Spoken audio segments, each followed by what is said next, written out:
I can explain everything. Well,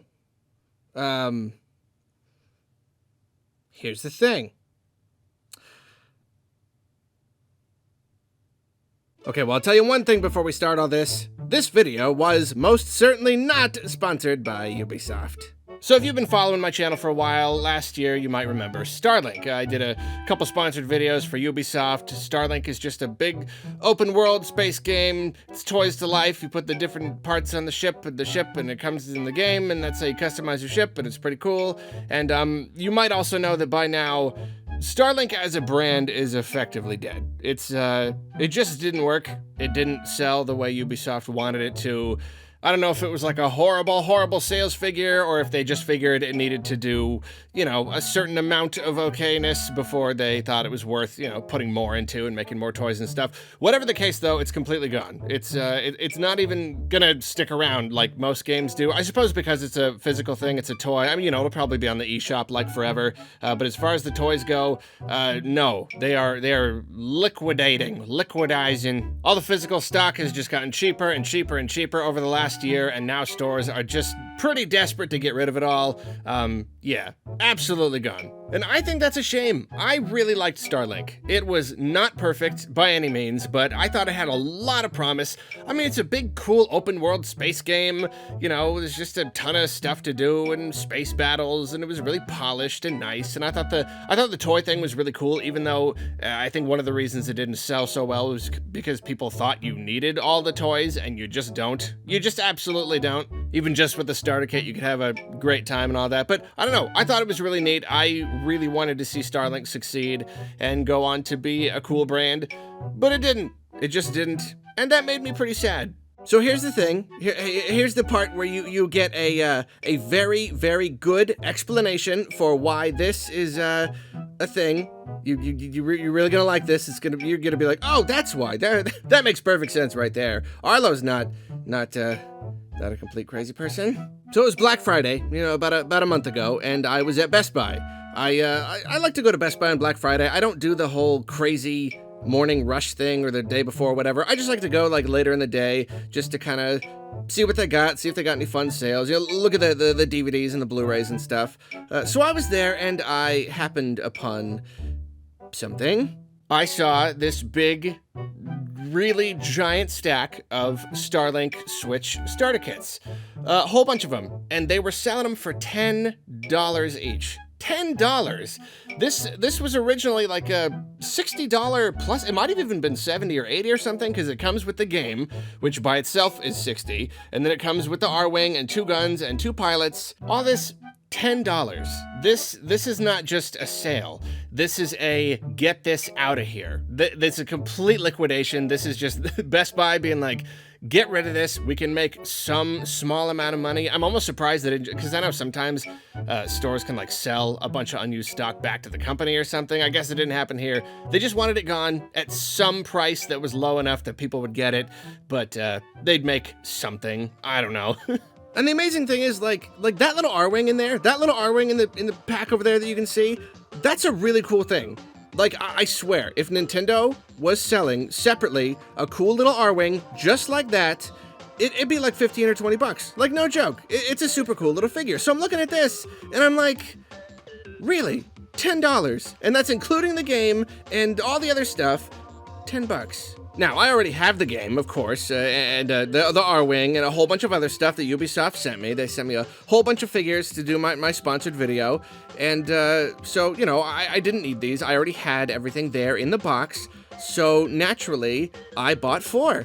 I didn't exactly know why. I told myself maybe I could give 1 or 2 to my friends' kids or something. Maybe my nephew would want his own copy or something. It was like it's kind of like a half joke, like I thought it was kind of funny. Like, I was gonna take a little picture and put it on Twitter and be like, wow, how wacky am I buying 4 of these StarLink starter packs, right?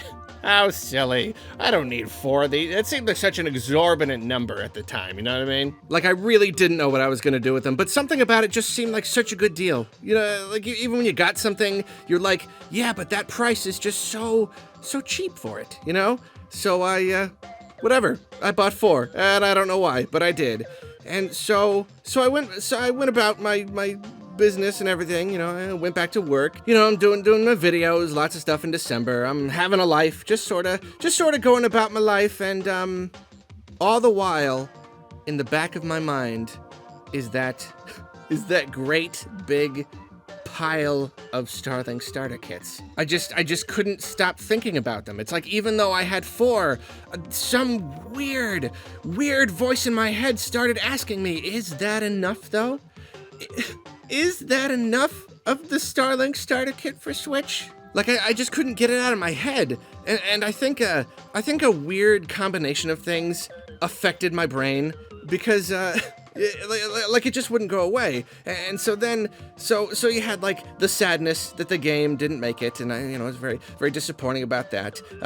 This weird FOMO thing, fear of missing out. Some part of me was like, when these things are gone, they're gone forever. They're never going to sell them again. So there really is no limit to how many I should have, right? Because this is a precious resource that might go away forever. And then work has just been like really, really, really nuts. Kane and I have been scrambling like crazy to try to get a whole bunch of videos done, and then just like general holiday craziness. I've been not eating too great, and something like all those things put together, they wrapped up into some weird sort of thing that affected my brain somehow.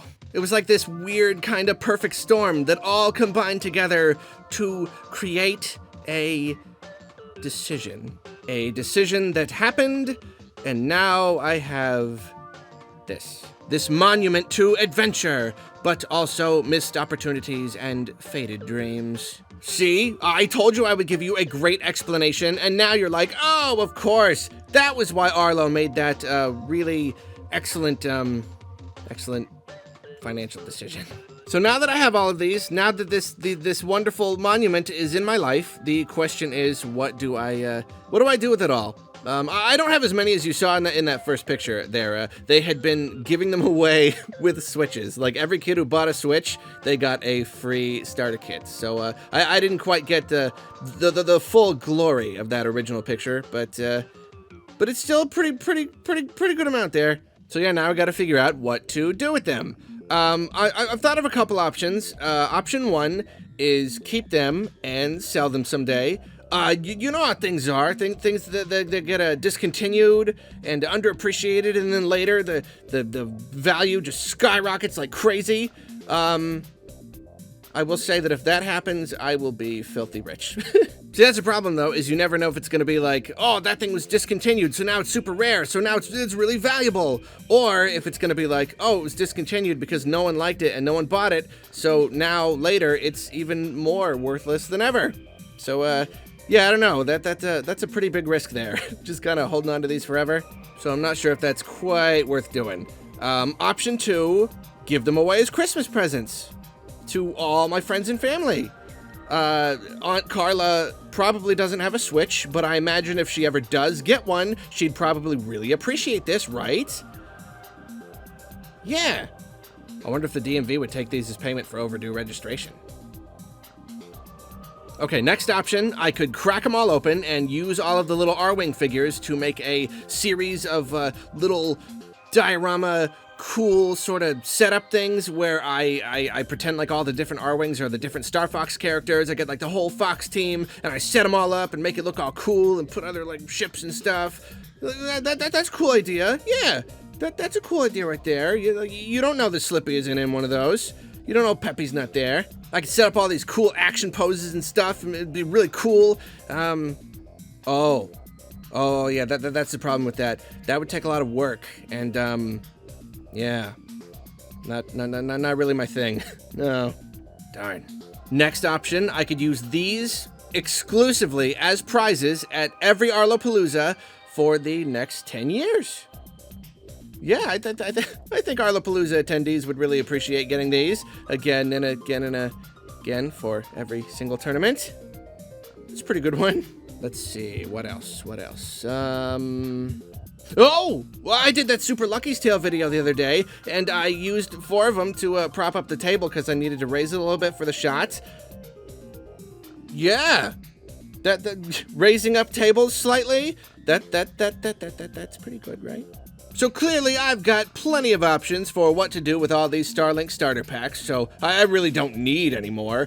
But, you know, if you happen to think of one or two that I didn't think of myself, then you can just, please tell me. Please tell me what to do with all of these StarLink starter packs. Please. And if you got any tables you need raised slightly, I'm your guy. Well, thank you for watching, guys. Merry Christmas, Happy Holidays, may your season be merry and bright, and, may your purchasing decisions be wiser than mine. Tax write-off! Boom! There you go! Yeah, I use these in a video so I can write them off on my taxes! Ha! That makes this a good decision.